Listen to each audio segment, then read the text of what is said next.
The Lord be with you. Let us pray. Direct us, O Lord, in all our doings with thy most gracious favor, and further us with thy continual help, that in all our works, begun, continued, and ended in thee, we may glorify thy holy name, and finally by thy mercy obtain everlasting life through Jesus Christ our Lord. Amen. Just a little background on the course itself. There is very little in the course that is original to me. I have taken out the references of when I was in the Navy, because I've not been in the Navy.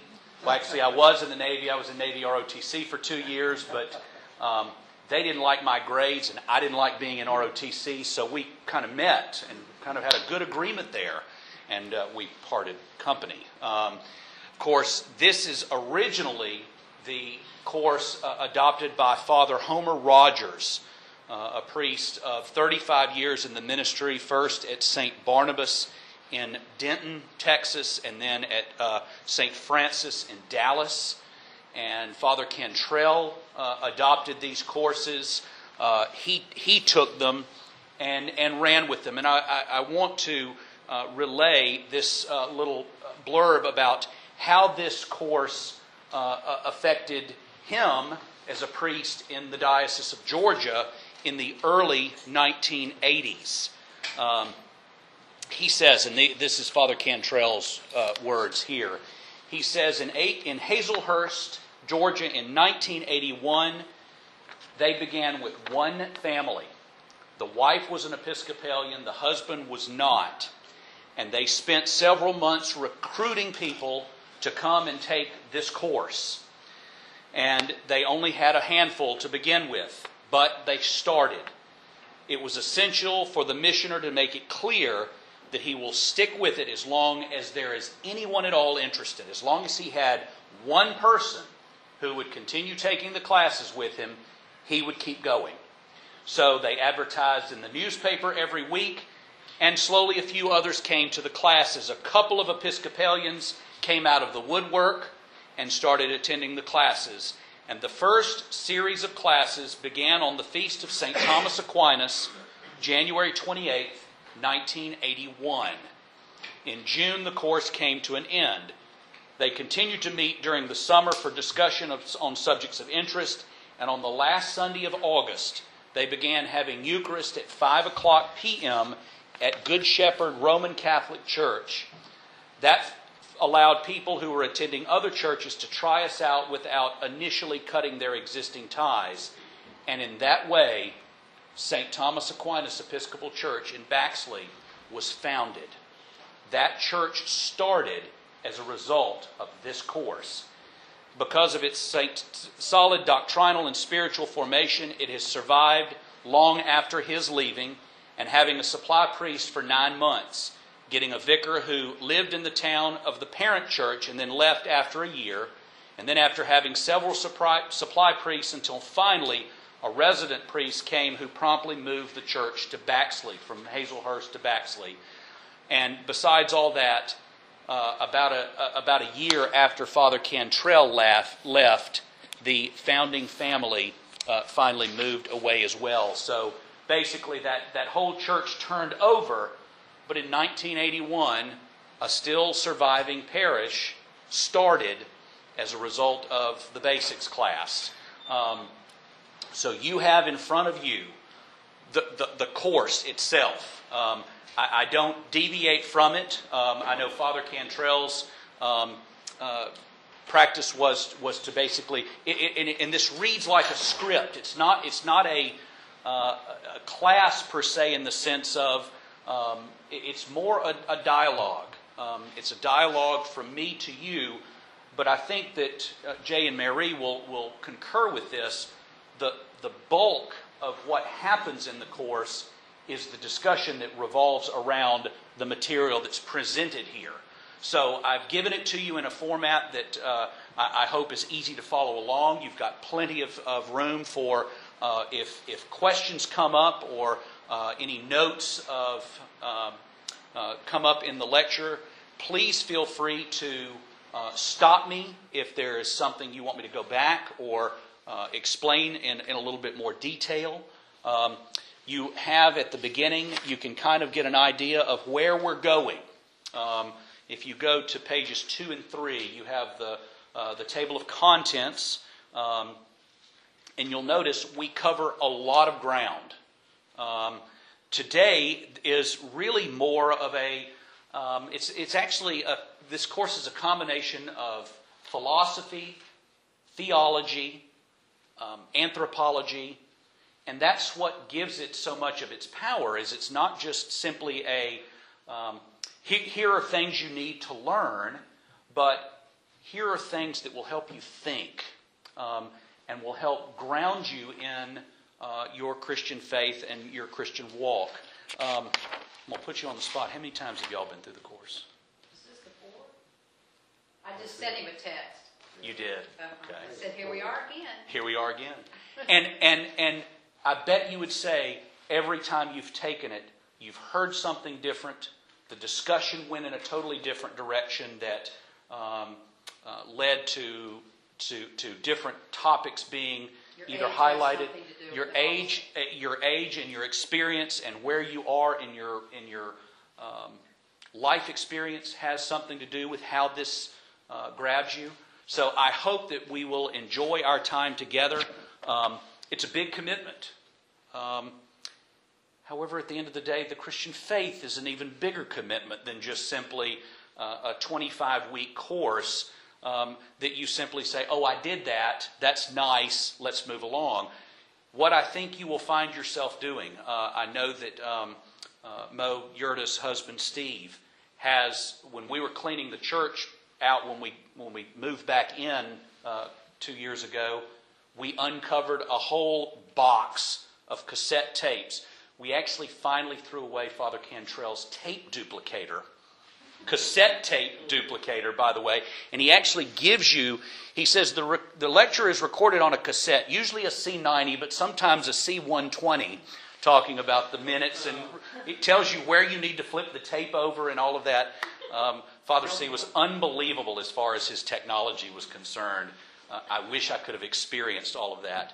But nonetheless, I will have these in a digital format that I can make available on a CD or on a website if you happen to miss a lecture. And that's the thing. I know starting here the first week in May is going to be difficult for everyone to make it. We can make copies of the classes available. I think you will find if you've come to this from another tradition where you've been to a basics type course or a newcomer's class or a catechism class or whatever, I think you'll find this very unique and different from anything you've done before. But I think you will find it in a good way, that it's quite enlightening, as I would put it. So let's begin. This first lecture is entitled Reality and Religion. Everybody has trouble. We have trouble with our neighbors. What did you mean by that? Why weren't you here when I needed you? Where is that money that you owe me? I hate you. You snore. And we have trouble with things. I'm hungry. Gosh, it's hot. These shoes are killing me. The battery in my car is dead. And we also have trouble with ourselves. I'm afraid. Why did I do that? I forgot. I don't want to die. Everyone has trouble with reality, with all of reality, including whatever he considers to be the basic reality. The common human experience is that there is disorder, pain, suffering, and confusion. And in addition, every religion that has ever existed in one way or another attempts to deal with that fact and make sense of our experience. Think about that for just a minute. Disorder, pain, suffering, and confusion. Go look at any worldview, any other religion. They have to deal with those points of contact. Different religions have given different names to the universal human problem, but they are all talking about the exact same situation, though perhaps expressed in different terms. Buddhism, for example, takes its starting point from the statement, "There is suffering." Christianity takes its starting point by talking about something known as original sin. Now, since everyone in the world has the same basic problems, everyone in the world has some kind of a religion, because religion is any system of belief and practice aimed at restoring one to harmony or unity with reality. The very word religion comes from two Latin terms, the term re, meaning again, and legare, which means to tie or to bind back. So basically, religion means that which ties back together again, or ties us back to a fixed point. However, note, not everyone's religion is connected to going to church. Important point. Not everyone's religion is tied to going to church. Some that go to church regularly are actually trusting in something else to solve the basic problems of life. Perhaps it's science or wealth or power or whatever else it might be. Some people's religion really is their church. Their church is their religion. But some have no church at all in the usual sense, but they still have religion of some kind. And after all God's children got religion. At the end of the day, all of God's children have something that they call religion. But the discrepancy between one's real religion and his church practice is simply another example of the universal human condition of dislocation and alienation. Dislocation and alienation. And a person's real religion is whatever he trusts in to do the job of restoring unity and meaning to his life and to put him at peace with his experience of reality. Now let's talk about that word reality for just a moment. The kind of religion that you have depends upon the assumptions that you make about reality. There are some fundamental assumptions that we all make about reality. And there are really only three basic notions of what reality is. The most common notion is whatever you can see, touch, hear, taste, smell. And we call this materialism. Things that are tangible, things that we can touch, see, smell, etc. Materialism. But this kind of reality, material reality, is never permanent. Let's say that again. This type of reality is never permanent. It's always changing, wearing out, running down, rusting, drying out, disintegrating, and changing into something else. In the middle of a fine neighborhood where all the houses were built about the same time, around the turn of the century, there stands that one that has been vacant for 50 years. It's terribly dilapidated, and the children say that it's the one that's haunted. The pyramids of Egypt were once plated with polished marble. Now all that's left are the huge steps of rough stone. Thousands of great movies by actors like Will Rogers and others have all perished because the nitrate film upon which they were printed has disintegrated. When you stop to reflect on the fact of universal impermanence, you are likely to get depressed and fall into the mood of the writer of the Old Testament book of Ecclesiastes, who said, "Vanity, vanity, all is vanity."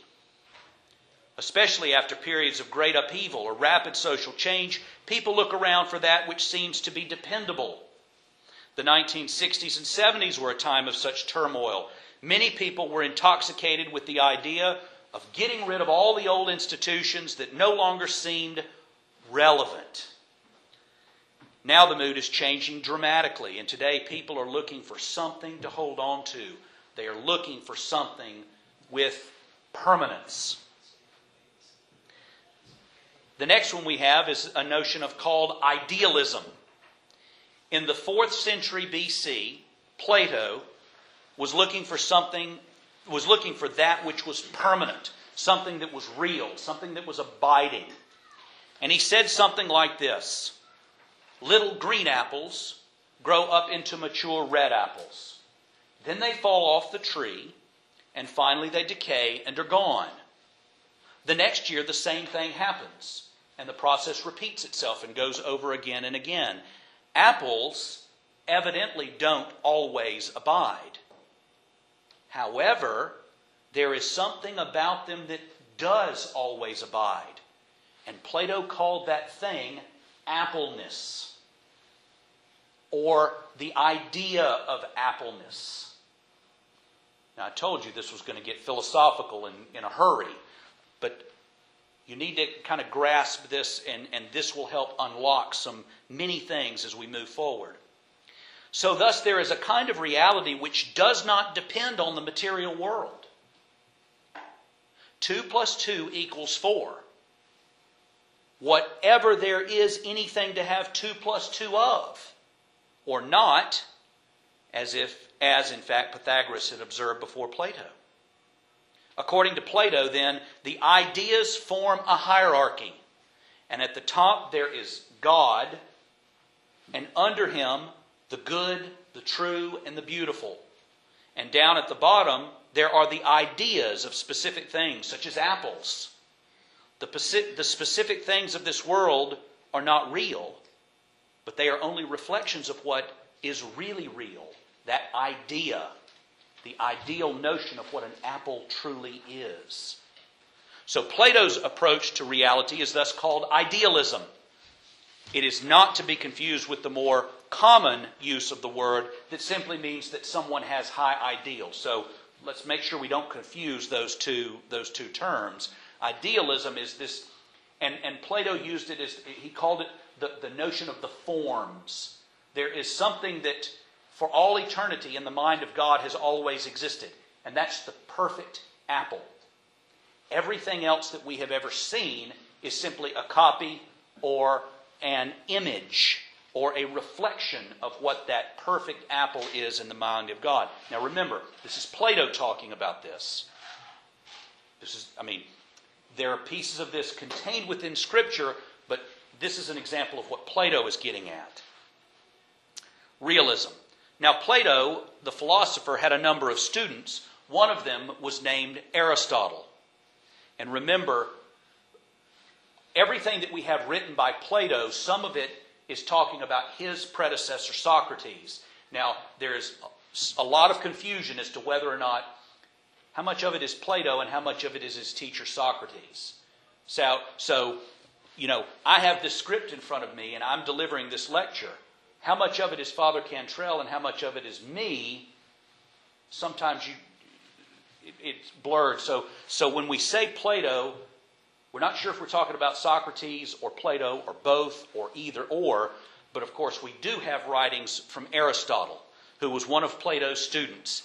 And he responded that when you are hungry, you want an apple. The notion of an apple doesn't cure your hunger. You need a real apple to curb your hunger. So therefore, Aristotle said that reality is the union of the idea, appleness, with the material, apple. And that is what he would call realism. And he said that the reality involved the union of the idea with matter. Reality, he said, is to be found in the thing. And the Latin term for thing is res, which is expressed or conveyed the idea. Thus, his notion is known as realism. So to illustrate, if I have a radio which stops working, and I take it apart in the hope of finding out how to fix it, what I then have is not really a radio, is it? I don't have a radio. If I've taken the radio apart and all the parts are sitting on the table here, I don't have a radio anymore. I have a basket case. Even though I may have bought a new part to replace the bad one, I need something else.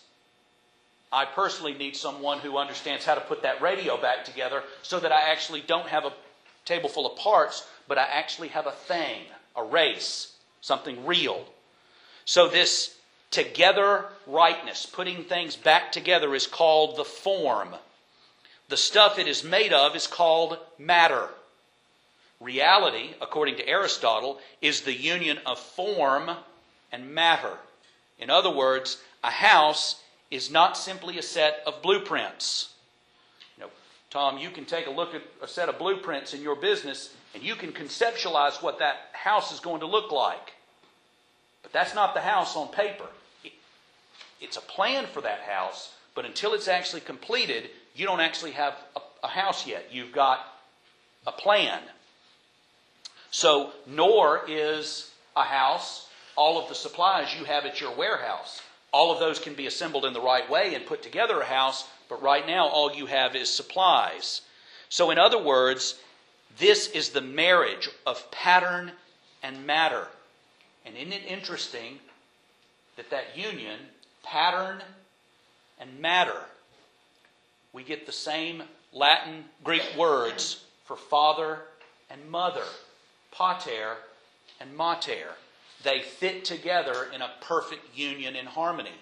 A set of plans is great, but a set of plans will be nothing unless you marry it with matter. Form and matter have to work together. And as we analyze anything in the universe, we discover that every step, that it is a form or a pattern plus some kind of stuff. At the lowest level, the atomic level, it is a pattern plus the stuff of energy, or rather, it is energy in pattern or energy in motion. The pattern is dynamic. It's always moving. Nevertheless, it is still a pattern. In fact, it is a dance. Interesting that he would use that word, a dance, because many of the ancient Greeks referred to the union of Father and Son in the Holy Trinity as a divine dance, and that the movement between them is the beauty of the Holy Spirit between the two persons. Dogma. Everyone's lifestyle is based on the assumption that one or other of these three notions of reality, materialism, idealism, realism, or perhaps some combination of them, is true. The assumption is simply taken for granted most of the time. It can be difficult to question your own basic assumptions. Such questioned assumptions by which we live are, psychologically, dogmas. Your basic frame of reference is your dogma. Let me give you an example. Johnny asks his mother, "Why does water run downhill?" The mother responds, "Because of the law of gravity." Johnny says, "What's the law of gravity?" The mother says, "It's the fact that water runs downhill." "Yes, but why?" asks Johnny. The mother says, "Well, honey, it just does." The fact that water runs downhill is the mother's dogma. It's an assumption by which everything is true and works. They cannot be explained. They are the things by which you explain other things. Dogmas are things that we take for granted.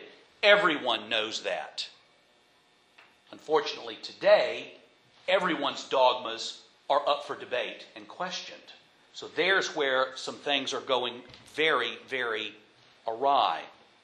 Dogmas are not negotiable. They are what you live by, and it can be very threatening to have your dogmas called into question. Now, doctrines, on the other hand, are not at all the same things as dogmas. Doctrines can be explained, and they are negotiable. There is, by the way, an alternative to Mother's dogma in the above example. When Johnny asks her, "Why does water run downhill?" she could have said, "Because God tells it to." Dogmas are what you bet your life on. Because everyone has dogmas, everyone bets his life day in and day out. Now, what is an explanation? An explanation is the translation of an experience or an idea which is puzzling or causes anxiety into familiar terms in which it can be understood, and hopefully the level of anxiety is removed. To illustrate, in 1960, a Japanese soldier is discovered in the jungles of New Guinea. He has been hiding out for 15 years, not knowing that the war is over. When he gets back to Japan, he sees television for the first time. They explain to him that the picture is transmitted using the principles of radio, and that satisfies him. However, a bushman from New Guinea, thank you, when he sees the television for the first time, thinks that it's magic. There's no way to explain it to him because he has no experience in terms of which he can understand it. Therefore, the basic purpose of these classes is not simply to explain Christianity. Christianity is not the problem. The problem is human life, and Christianity is itself the explanation. The purpose of these classes is to describe Christianity and its dogmas. There may be some explanations along the way, but that is not the basic purpose. What we will be doing is examining life and the problems in terms of the Christian religion. Many people who think they know what the Christian religion is and what it has to say about life, in fact, do not, because their dogmas are not Christian dogmas. Such people learn their dogmas from the world. When someone whose dogmas are not Christian reads or hears the words of Holy Scripture, he does not really hear what the writer said or reported. St. Paul had this problem in mind when he wrote in his letter to the Romans, "Do not be conformed to this world, but be transformed by the renewing of your mind." Life is all full. That is to say, the more deeply we reflect upon the human experience, the more we are moved to awe. And this is just as true of the good things in life as it is of the bad. I think that we can look around and how many times do we always say, golly, either we're struck by the beauty of a sunset or something like that, or we turn on the television and go, I didn't think the world could ever get this bad. We are struck by this notion of awe, and it tends to catch us off guard sometimes. So, as a definition, awe is the mixture of both fear and fascination, as when a man crossing the street sees a truck bearing down on him, he is frozen in his tracks and stands staring at the truck, scared silly, yet fascinated. He says to himself, "This damn thing is going to run me over." Awe is the emotional basis of all primitive religion. And in moments of awe, we experience a lack of harmony with reality. It's bigger than me. I can't handle it. Awe is the reaction to mystery. Mystery is the reality that can be apprehended but not comprehended. It cannot be explained. A puzzle can be explained, whereas mysteries cannot. For example, interstellar space is a mystery. It is the room, if you want to call it that, in which stars and planets and galaxies exist. So much I can apprehend, but does it have a limit? I cannot imagine it just coming to a stop at the last celestial body. However, on the other hand, I cannot imagine it going on and on and on and on forever. It is something that I simply cannot comprehend. As a rational creature, the way I domesticate experience is by wrapping my mind around it. Nevertheless, when I try to wrap my mind around that, my head wants to explode. When we encounter mystery, we find paradox or dilemma. We find choices that are unmakeable, and we simply must let them stand. There are natural and supernatural mysteries. Space is an example of a natural mystery. So is free will. But Jesus is an example of a supernatural mystery. He is both God and man, two natures in one person. we are often tempted to choose one of the terms of the dilemma in order to resolve it by simply ignoring the other. But we can never get away with it when we do that. And all the great heresies have all started that way. They've all taken one part of a mystery and wanted to extrapolate that and sit that on a table and say, I can figure this piece out at the expense of something else. All, and especially almost all of the heresies that the church has ever experienced have all been heresies pertaining to the notion of who Jesus was. Most of them have either taken his divine nature and so exalted it that it obliterates his human nature, or vice versa. And that's where the bulk of the Christian heresies have all come from. Primitive religion. Now, I'm going to tell you two outrageous tales about the origin of primitive religion in order to illustrate the relationship between one's dogmas about reality and the religion that one practices. First, we have John Smith, the Greek chicken farmer. Greece has numerous valleys that run down to the Mediterranean, and most of them there are rivers flowing down to the sea. Long before the classical period of Greek history, and to be honest, long before chickens were really imported from India, there was a chicken farmer named John Smith who lived in one of these valleys several miles from the village at the mouth of the river. And his usual route to the village was along the winding river bank. And in one such bend in the river there was a dense wood. One day, as he was on his way to the village with a basket full of eggs to swap for arrowheads, when he decided to take a shortcut through the woods, in the middle of the wood, he came upon a clearing which he had never discovered before. It was about 30 feet across, and the surrounding trees grew exceptionally close together and very tall. So there was not much light there or much wind, only an occasional breeze. But in the center of the clearing was a flat-topped rock, and he found it strangely quiet and peaceful there. So he began to make a habit of stopping there to rest every time he went to the town. When he was in town one day, he mentioned to a friend the place that he had found in the woods, and his friend said, "Yeah, I know the place that you mean. I stopped there too. But sometimes I get the creepiest feeling. It's like I'm being watched, as if I'm not alone. I wonder if he minds if we use his place. I wonder if he minds if we use his place." John Smith replied, "Yeah, I wonder too." And the next time he stopped there, he really got the jitters. What if? And so he took an egg out of his basket and he placed it on the rock. And he said out loud, "Here, whoever you are, this is for you.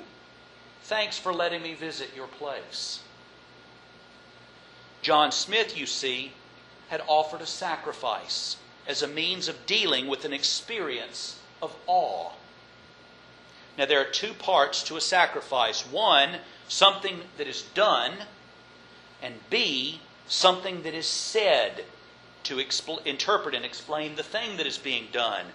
The Hebrew patriarch Jacob had a similar experience at Bethel, and we can look when we finish at Genesis 28, 10 through 18. If we visited that place 1,000 years after John Smith, we would have discovered that his descendants had become a tribe of hereditary priests. And in addition to raising chickens, their job was to offer sacrifices regularly in a temple standing over that flat rock in the clearing. 20 miles away, there was another clearing in the middle of the wood. Elsewhere in Greece, there were mountains with peculiar barren tops where the wind always whistled. And there were waterfalls and blind canyons with powerful echoes. There were all sorts of fascinating and frighteningly strange places all over Greece. For John Smith, the place itself was a god. And that's not demon, that's a daimon. D-A-E-M-O-N, daimon. That's not misspelled. It seemed to have a personality. It was spooky, like a haunted house. In the course of time, the god, the daimon, of this forest merged with the god or the daimon of that forest and became the god or daimon of forests in general. So the processes of nature were John's god. Mother Nature, who was entirely immanent, i.e. remaining entirely within this world, from the Latin in, meaning in, and manare means to remain in. So the early Greeks worshipped nature with her mystery, power, and wonder. The name for this is pantheism. Pan meaning all, and theos meaning God. Their religion involved shrines, sacrifices, and drinking and dancing in the streets. It was a religion of fun. It had only one commandment: be natural and follow your impulses. Boy, the 1960s sounded a lot like that, didn't it? However, it had one fatal weakness. It could not support a morality, because it assumed that nature is all that there is and everything is natural. Therefore, it does not provide any way to tell good from bad or the lesser good from a greater good. For example, when a man following his impulses, sooner or later he gets the impulse to make love to his neighbor's woman, and his neighbor gets the impulse to bash his brains in. The problem, you see, is that tigers are just as natural as bunny rabbits, and there is no animal as debased as a human being who tries to live like an animal. Any approach to living which puts all of one's confidence in mastering nature is pantheism. And many Americans today are really pantheists at heart, because they put their trust in science and technology, which are simply means of understanding and manipulating the process of nature. And pantheism says, if it's fun, just do it. Now let's investigate Abby McGillicuddy, the Semitic sheep herder. Now, I have no earthly idea if these are Father Rogers or Father Cantrell's names for Mr. McGillicuddy here, but nonetheless, Abby was a nomad who wandered from place to place in what is now known as Israel, Syria, Iraq, Jordan, and Arabia. And he could only stay in one place for a week or two until his sheep had eaten up all the grass. Then he and his family would move on to another place of grazing. One day, when he was out with his flock in the open range, a sudden electrical storm came up, as it often does in that part of the world. He was caught without any shelter, and so he looked up at the marvelous display of fireworks in the heavens, and he listened to the rumble of the thunder. He was scared, silly, but he was also fascinated. That is to say, he had an experience of awe, and he actually lived to tell about it. A few weeks later, when he was about 25 miles further on, he saw another electrical storm and had a similar experience. Then, still later on, he was camped near a volcanic mountain that began to erupt. Sparks were shooting out of the top. There was a great rumbling. Dark clouds billowed out of the top of it, and the earth was under his feet was shaking. It seemed to him that his old friend the storm, which he would call a god, or was it his enemy, had gotten into the mountain and was tearing it apart. Now, you talk about power. So Abby's God turned out to be not the God of one particular place, which was equal to any other place. His God was something other than nature, and indeed appeared to be hostile to nature itself. When that God came into contact with the things of nature, nature got the worst of it. And in the words of Psalm 104, the earth shall tremble at the look of him. If he do but touch the hills, they shall smoke. Abby's God was above and beyond nature. That is to say, he transcended nature. Abby's God was never localized. Whenever it seemed he was about to be localized, something happened to make Abby move. Then Abby found God again in his new home as well. First, it was Mount Horeb, also known as Mount Sinai. And then it was at Shiloh, and then at Mount Zion in Jerusalem. Moreover, when Solomon built the temple there, it seemed he would stay there for good.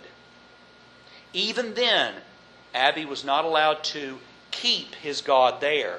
The northern kingdom moved him to Mount Gerizim. only to be carried off by the Assyrians. The southern kingdom was carried off into captivity into Babylon, where they learned to worship their God in a strange land. The God of the Hebrews was an awful God who was outside of nature and somehow against her. He was frequently angry. Isaiah in the 8th century BC described him as high and lifted up, surrounded by angels who called to each other, "Holy, holy, holy." The whole place shook and was filled with smoke, and the visions of God made Isaiah himself feel unclean.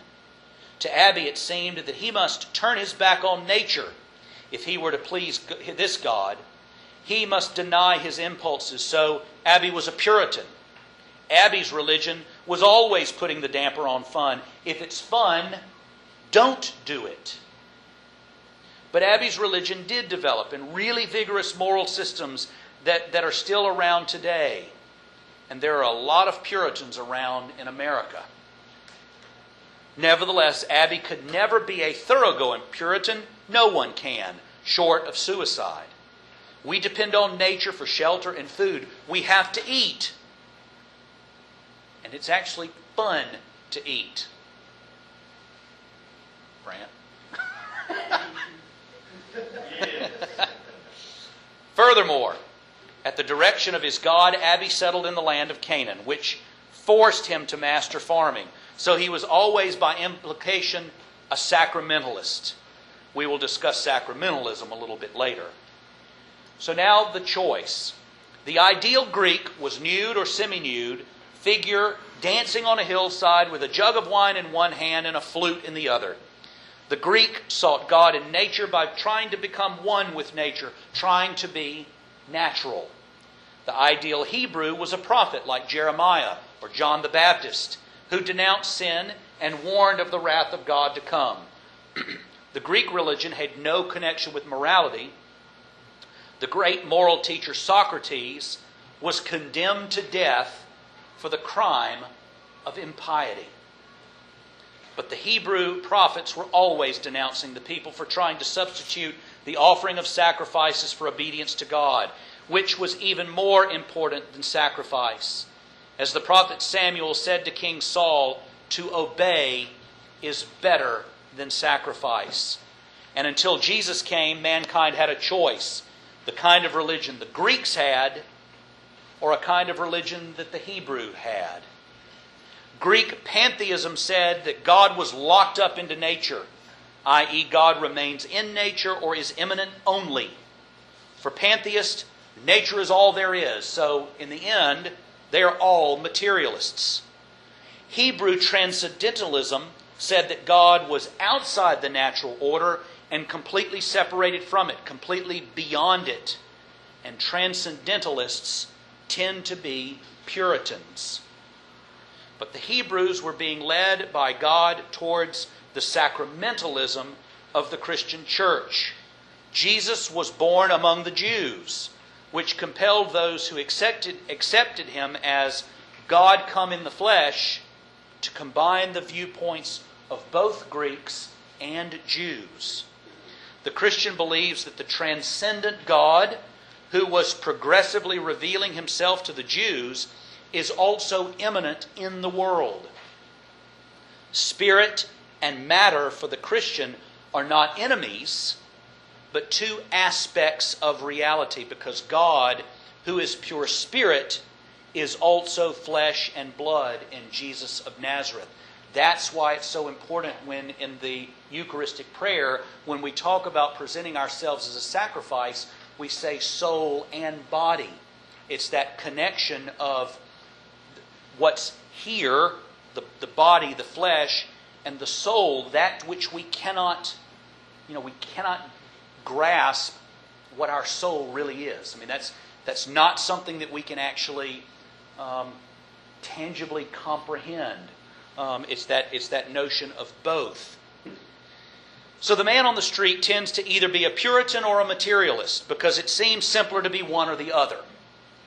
Which of the two he is depends in part on how the world treats him and his kind. The same is true of a Christian. When the church felt itself to be persecuted, it tended to be more puritanical. When it was accepted, it became much more materialistic. Christian history can be summarized and symbolized by thinking of the church as a ship anchored in the middle of the mouth of a river near the ocean, so that the water level rises and falls with the tide. The anchor chain is long enough to allow it to rise with the tide, but not so long as to allow it to go aground on either bank. One bank is labeled Puritanism. The other bank is labeled materialism. Now, if the anchor were moved from the center of the river, sooner or later the ship would eventually run aground. For about the first 300 years of Christian history, the church was persecuted, so it tended to be puritanical. But during that time, God raised up bishops and prophets who reminded her that God created the world and called it good, that He had entered it in the person of Jesus, and that in Christ human nature is united to God for all eternity. Therefore, Christians ought not to call evil that which God calls good. So for about the next 200 years, Christianity became the official religion of the Roman Empire, and it tended to become more worldly and more materialistic. Then God raised up bishops and prophets to remind the Christians that their final happiness and fulfillment was not to be found with this world, but with God in eternity. So things continued this way for some 1,500 years. The church alternated between periods of Puritanism, lasting 250 to 300 years, and periods of materialism, lasting for about the same amount of time. But the church was able to ride things out because the anchor was securely in the middle of the river. The anchor is the dogma that God is both transcendent and immanent, out of this world and in this world, that Jesus is both truly God and truly man, which is a theological mystery that we can never fully explain.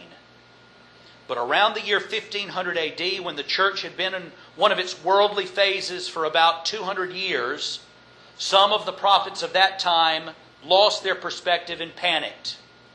And in those places where they could get the support of the local ruler, they pulled up the anchor and they moved it closer to the bank of Puritanism in order to pull the church away from its materialism, never permitting it to return in many cases.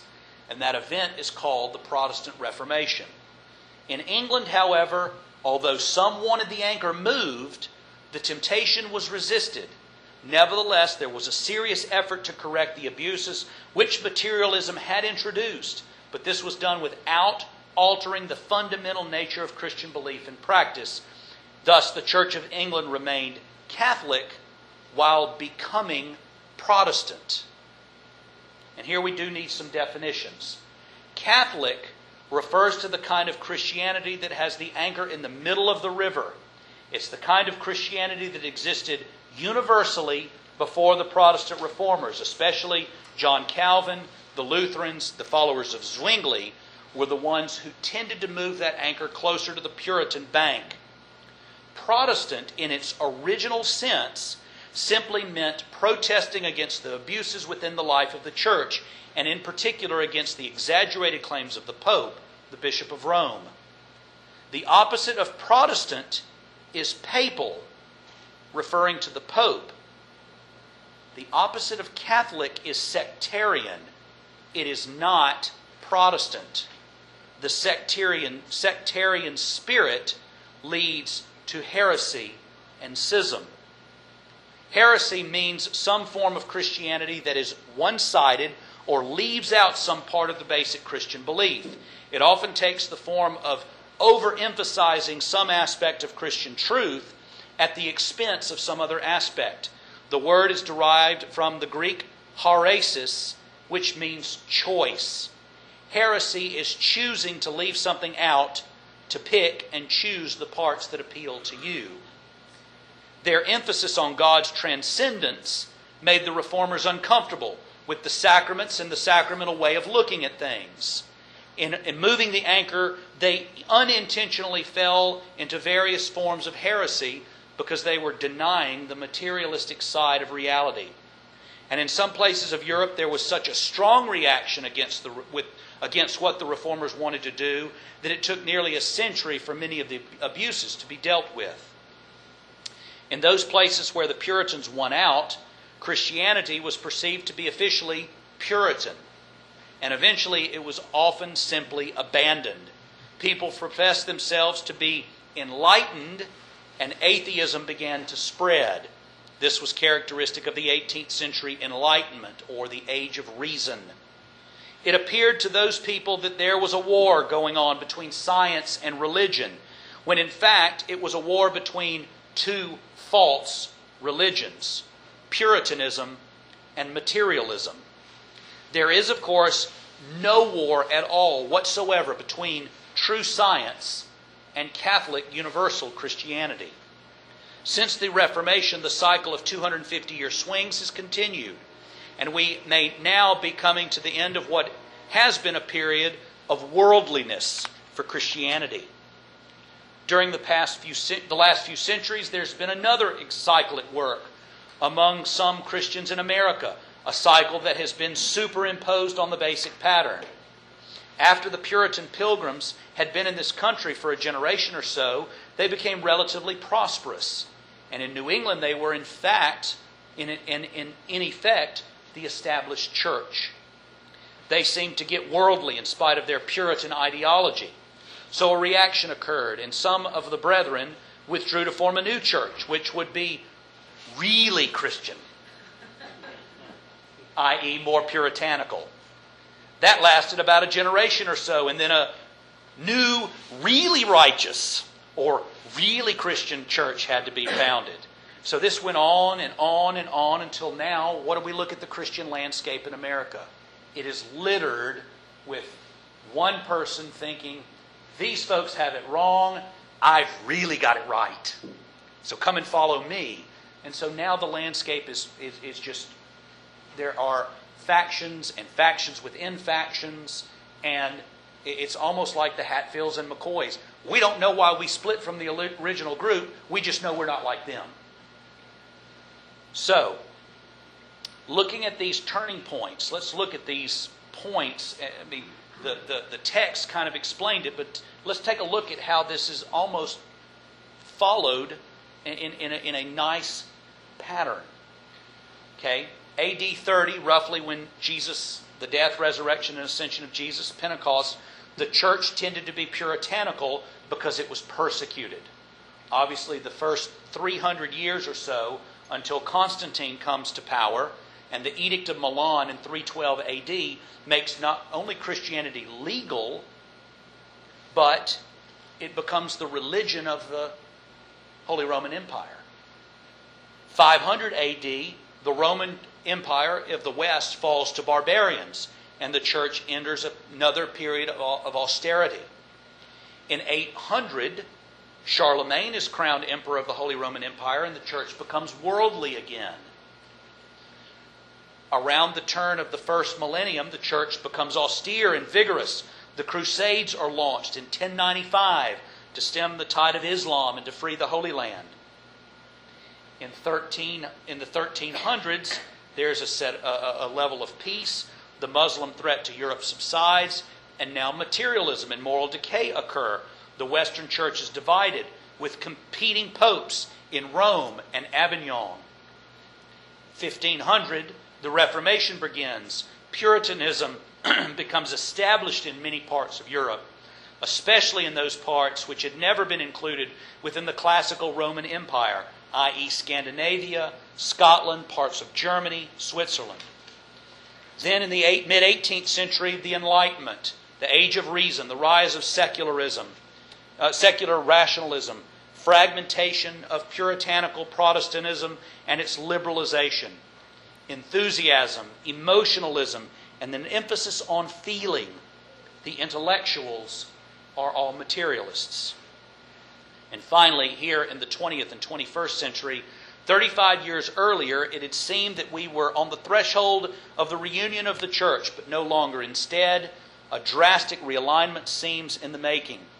In all the Christian bodies of the West, there is a struggle between the secular liberals, many of whom are actually pantheists, and traditionalists who will be tempted more and more to become puritanical in reaction, and at the very least will take morality seriously.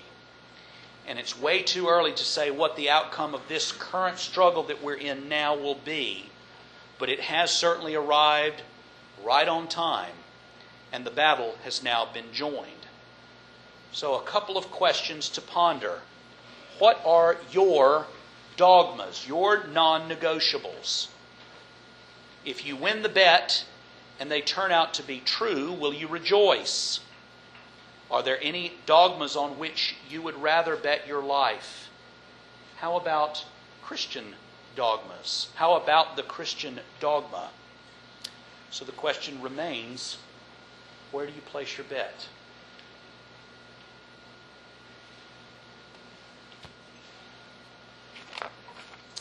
Stop and see what kind of questions that's. There's a lot in there that's, I won't deny, that's meaty stuff. 30,000 feet. Yes, indeed. Yes, and I think that's one of the geniuses of this is it's all of it is starting to bring things lower and lower. I mean, obviously, as we move forward and as we get into, because you have to, that really is there really are multiple schools of doing theology. You can either do dogmatic theology, where you talk about the dogmas and work them out. You can do historical theology and do it from a historical perspective. You can do apologetic theology and talk about various aspects. So there's different ways of approaching the Christian faith and learning about it. This just happens to be one where you start at this overarching level. Now, we're going to continue to hit on some of these themes, but we're going to start to bring it down at a much lower and lower level as we move forward. So what would be some examples of a dogma? What would be some examples of a dogma? Yeah. God is a Trinity. 3 persons in one God. I mean, because it's a mystery, it cannot ever be fully explained, but it's one as a Christian, I have to bet my life on it. I mean, I can't say that that's a negotiable. Or, I mean, he tended to push the dual natures of Christ.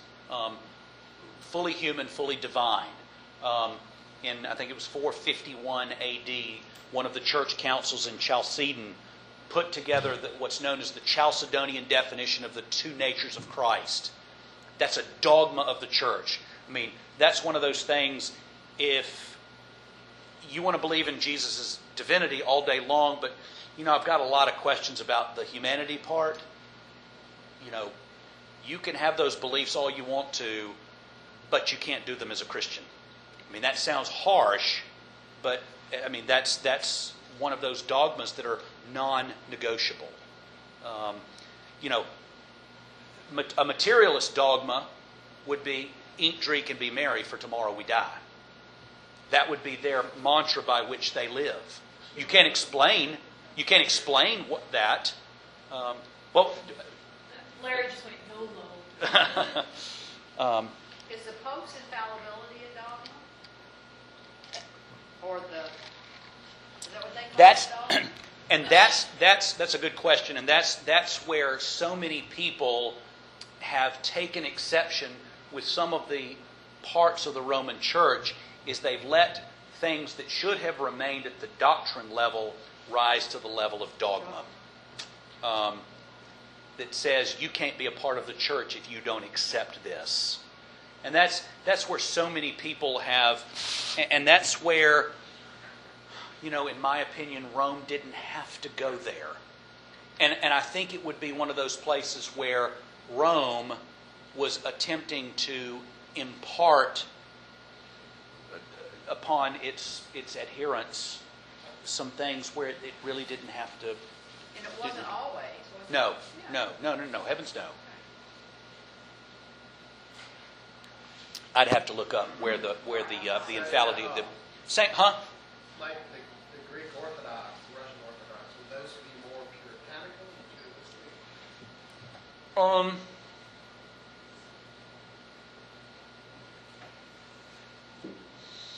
That's a good question. I don't know where I would put the Orthodox churches.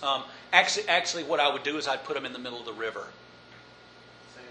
Same as the Roman Church. Same as I'd put the Anglican Church. I mean, and that's that's why the Reformation looks so different in England than it did in the continent, because it really did have a different flavor all the way around. I mean, if you read what happened in Germany and with Luther, in Geneva with John Calvin, and some of the other Swiss reformers, they were much more puritanical than the Church of England. I mean, many of the European reformers were ready to scrap bishops and the threefold order of ministry. They were ready to scrap parts of the sacramental life of the church, whereas the Church of England was like, wait a minute, hang on a minute. No. We know that there are some abuses here, but we're not ready to pick up anchor and move. I mean, we think we can reform from within. You've got a question. So could you look at denominations and how the factioning of Christianity as many boats anchored in the center of the river, but drifting one way or the other? For the most part, that's true. I would say that you've got boats, not necessarily all in a straight line in the middle of the river. I think you've got more of them in a horizontal line. Some close to this shore, some closer to this shore, some clumped together in the middle. Definitely. But I wouldn't say that it's visually. That's how I'm kind of seeing it. Yeah. You would have You almost have some boats producing other boats. Yes, you have some boats, some folks jumping on lifeboats and jumping and intentionally driving over to, and some of them are actually going on to the beach and just staying there and having a party. Yeah. Now, also, you have, I mean, I'm looking at this kind of as two separate dogmas too. You have Christian dogma, and then you have religious dogma. And then you have non-religious dogma too. Yeah. You have all. The materialistic, Yep. I guess, part. Yep. For instance, the only way for us to go to heaven and be with God is through Jesus Christ. That is, it should be a Christian dogma. But it is also a religious dogma. However, some religions are debunking that Christian in their minds dogma. And so that's, I guess that's where you're splitting the boats. And isn't that a perfect example of where he talks about messing with a particular dogma is where heresy comes from.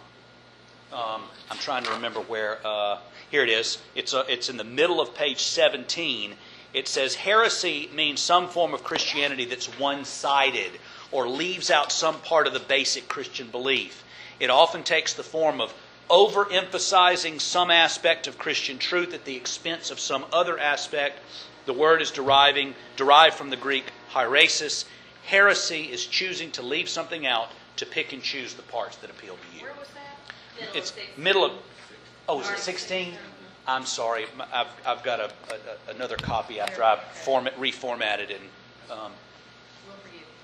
again, those who do that will accuse those who do that or that stay the other way of heresy.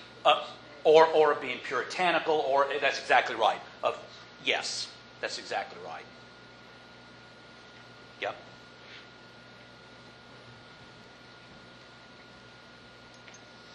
Any other terms by which, I mean, I know we're covering a lot of stuff quickly. And the one thing I wanted to read, I was going to go back and reread the Genesis 28.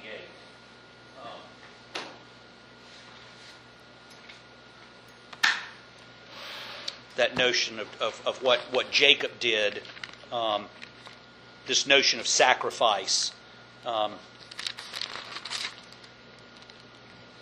And this, of course, Jacob's dream before he is about to re-encounter his brother Esau.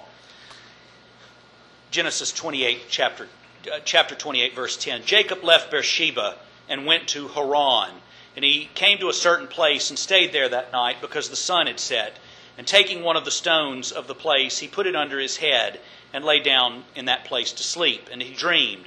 And behold, there was a ladder set up on the earth, and the top of it reached to heaven. And behold, the angels of God were ascending and descending on it. And behold, the Lord stood above it and said, I am the Lord, the God of Abraham your father, and the God of Isaac.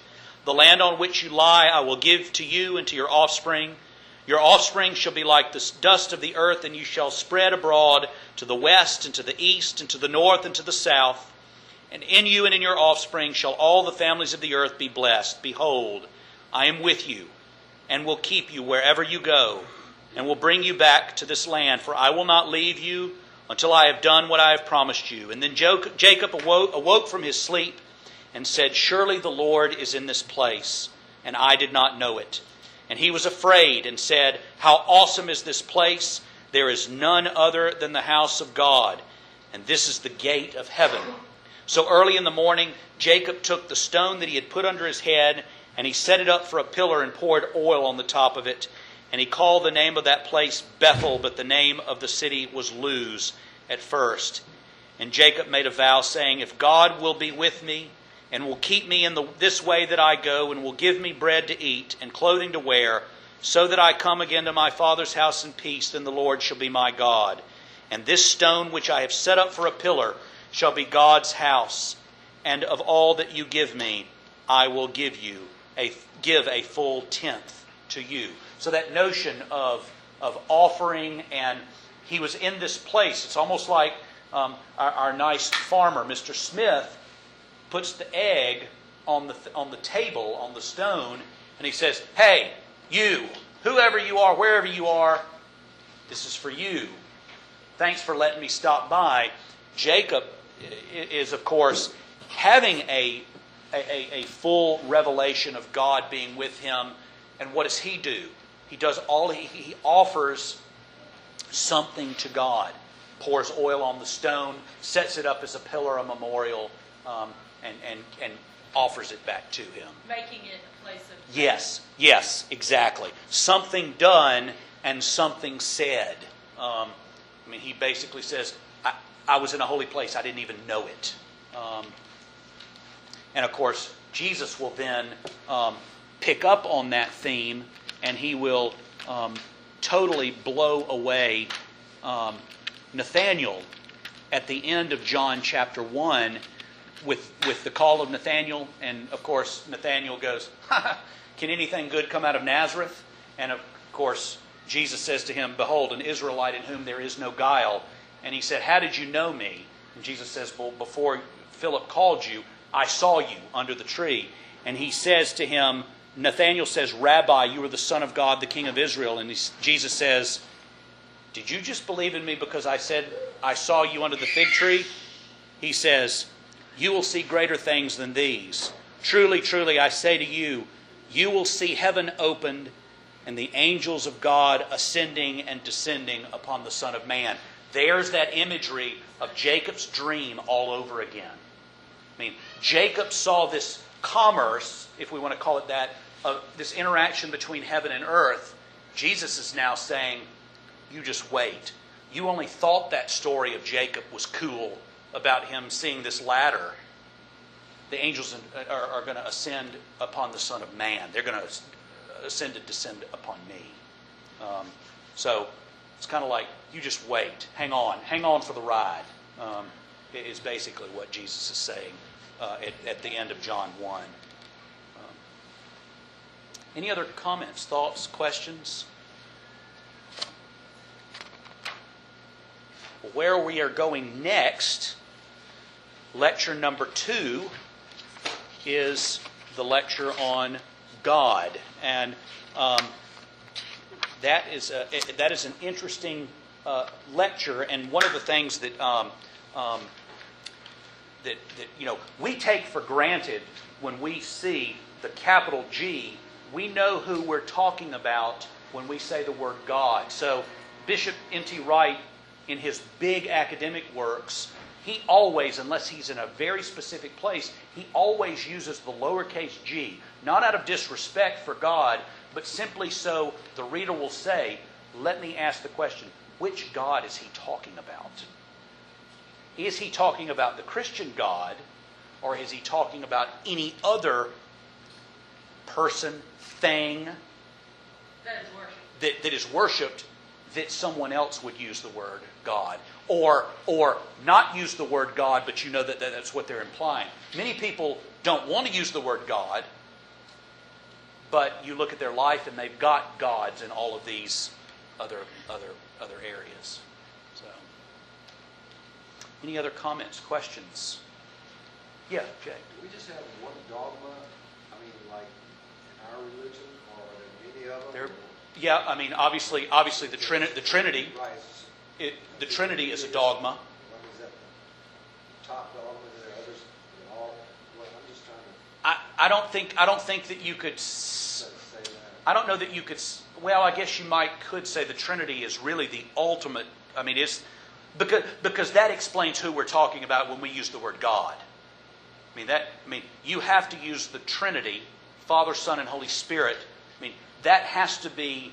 That's the marker by which everything else begins to be unpacked. I mean, you can't really talk about the dual natures of Jesus without a notion of a Trinity. I mean, we say I believe in. I was going to say the creed. The creed is a dogma. The creed is a dogmatic statement. Yeah. When you use the word I believe or we believe, I mean, you look at those. I mean, yeah, take the creed apart. Those are dogmatic statements. Each of which can do their own unpacking. I mean, you can spend all the time in the world unpacking each of those. I mean, there are so many catechism classes for which the Apostles' Creed is the vehicle by which you unpack the Christian faith or Christian dogma. But really, I mean, I believe in God. They chose to start there in both creeds, Nicene and Apostles. We believe in God. But then everything else are dogmatic statements about who that God is, dogmatic statements about who Jesus is, dogmatic statements about who the Holy Spirit is, and the church, and all of those other. A dogmatic statement about is we believe in the resurrection of the dead. That's a dogma. I mean, it's got doctrinal pieces to it, but it's also a dogma of the church. We don't know what that looks like, ultimately. But it's a mystery. But N.T. Wright's thing that Yeah. To me, what we talk about is the dogma. You have to have faith that it's there. You can't explain it, and you can't try to pick it apart. I can't. Thus using the word belief. Yeah. Thus using the word I believe. It's not I explain. It's I believe. Good question. What did I miss? According to them, you're done. My son's decided it's over. Oh! Harrison showed up down there with his game and Said, okay, I'm done. thumbs up. Then guess what? That's very diplomatic. That's exactly right. It's a ploy. It's a ploy. We have a secret code with a buzzer down here underneath the table that says send him down. That way Father McQueen will be quiet. Tell him he's timing. The Lord be with you. With us. Let us pray. Unto God's gracious mercy and protection we commit ourselves and those near and dear to us. May the Lord bless us and keep us. May the Lord make his face to shine upon us and be gracious unto us. May the Lord lift up the light of his countenance unto us and give us his peace, both this day and forevermore. Amen.